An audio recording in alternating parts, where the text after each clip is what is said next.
Nellore cricket అసోసియేషన్లో ఉద్రిక్తత చోటు చేసుకుంది. ఇక ఎన్డీసీఏ సెక్రటరీ శ్రీనివాసరెడ్డిని క్రీడాకారులు తల్లిదండ్రులు నిలదీశారు. తమ కుమార్తె సాత్వికారెడ్డిని సౌత్ జోన్లో ఆడనివ్వకపోవడంతో ఆమె తల్లిదండ్రులు ఆగ్రహం వ్యక్తం చేస్తున్నారు. బయట నుంచి తీసుకువచ్చినటువంటి క్రీడాకారులను ఆడనిస్తున్నారని ఆరోపించారు. అనధికార జనరల్ మేనేజర్ భానుప్రకాష్ రెడ్డి అంతా తానై వ్యవహరిస్తున్నాడని ఈ సందర్భంగా వారు చెప్పుకొచ్చారు.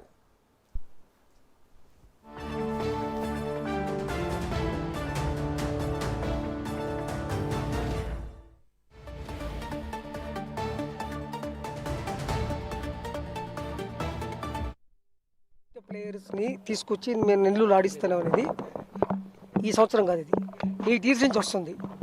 8 years జస్ట్ 8 years నుంచి ఇది వస్తుంది. ఇప్పుడు సడన్గా వచ్చి నేను వచ్చింది దానికోసం వచ్చా. నేను వచ్చింది మన వాళ్ళని ఆడించాలి, మన వాళ్ళు చేయాలని వచ్చిన.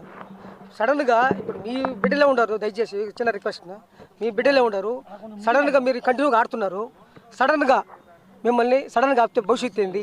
ఈ ఇయర్ 1 year ఆడిచ్చి నోటీస్ ఇచ్చి మనం చేద్దామని మా ప్లాన్ మేము ఉండవు. ఒకటి నెక్స్ట్ బయట నుంచి వచ్చే వాళ్ళు ఎన్ఓసి తీసుకుని వస్తే ఖచ్చితంగా మేము దాన్ని ఒబే చేయాలి.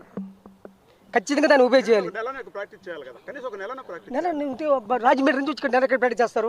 8 years నుంచి మీరు ఆడుతున్నప్పుడు ఈ ఇయర్లో సడన్గా బిడ్డ భవిష్యత్తుని పోగొట్టమంటారా?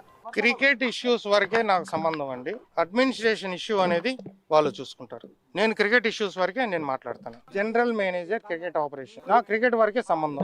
మీరు ఏసీఏలో చూసుకోండి, బీసీసీలో చూసుకోండి. ఈ పోస్ట్ అనేది లేకపోతే అడ్మినిస్ట్రేషన్ సపరేట్. నేను క్రికెట్ వరకే నేను మాట్లాడతాను. అడ్మినిస్ట్రేషన్ ఏదైనా ఉంటే సార్ వాళ్ళు మాట్లాడతారు. అట్లాంటప్పుడు నేను ఎందుకు మాట్లాడుతున్నాను అంటున్నారు కదా. ఇప్పుడు వాళ్ళే కదా క్వశ్చన్ చేస్తున్నారు. వాళ్ళు ఎందుకు పక్కన ఉంటున్నారు, మీరు ఎందుకు మాట్లాడుతున్నారు అని అడుగుతున్నారు కదా. నేను మాట్లాడేది క్రికెట్ గురించే నేను సబ్జెక్ట్ మాట్లాడుతున్నాను. అది వాళ్ళకి చెప్పండి. మీరు బాబు క్రికెట్ గురించి ఆయనే చెప్పాలని చెప్పి మాట చెప్పాలి కదా. మీరు క్రికెట్ ఆపరేషన్స్ నేను చూసుకోవాలండి. I will report to the president and secretary.